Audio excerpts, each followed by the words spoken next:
அந்த அடிப்படையில் 2015 மாண்பு அம்மா அவர்கள் முதலாக தொழில் முதலீட்டு மாநாட்டை சென்னையில் நடத்தினாங்க. கிட்டத்தட்ட 2,42,000 கோடி தொழில் முதலீடு ஈர்க்கப்பட்டது. சுமார் 98 புரிந்துணர்வு ஒப்பந்தம் போடப்பட்டு இன்றைக்கு அந்த புரிந்துணர்வு ஒப்பந்தப்பட்ட தொழிற்சாலைகள் இன்றைக்கு பயன்பாட்டுக்கு வந்து லட்சக்கணக்கான பேருக்கு வேலைவாய்ப்பு கிடைக்கப்பட்டது. அந்த வழியில் அம்மாவுடைய அரசாங்கம் 2019 ஜனவரியில சென்னையில தொழில் முதலீட்டாளர் மாநாட்டை தொடங்கப்பட்டு சுமார் 3,05,000 கோடி தொழில் முதலீட்டு ஈர்க்கப்பட்டு சுமார் 94 புரிந்துணர்வு ஒப்பந்தங்கள் போடப்பட்டு அதையெல்லாம் நடைமுறைக்கு வந்து பல லட்சம் பேருக்கு இன்றைக்கு வேலைவாய்ப்பை உருவாக்கி தந்த அரசாங்கமும் அதிமுக அரசாங்கம்.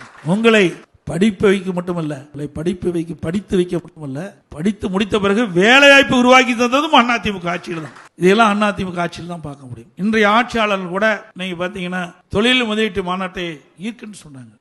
பிரதான எதிர்க்கட்சி முறையில் சட்டமன்றத்தில் இந்த கேள்வி எழுப்பினேன்.